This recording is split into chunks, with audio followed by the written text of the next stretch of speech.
Pengalaman putranya susah dapat sekolah memacu Asri Wulas bikin sanggar tari untuk ABK Asri Wulas dibuat sedih karena sang anak, Ryan Gibran Rida Raharja sempat ditolak beberapa sekolah taman kanak-kanak karena mengidap katarak sejak berusia 3 bulan.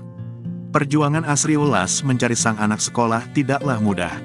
Banyak pelajaran hidup yang ia dapatkan selama berjuang untuk putranya mendapat pendidikan layak.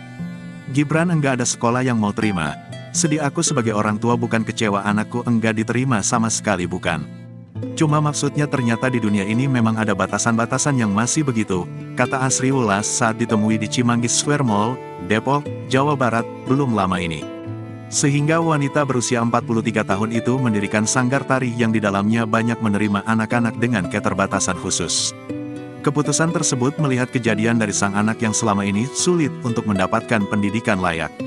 Makanya aku membuat dunia pendidikan atau sanggar enggak mau pilih-pilih.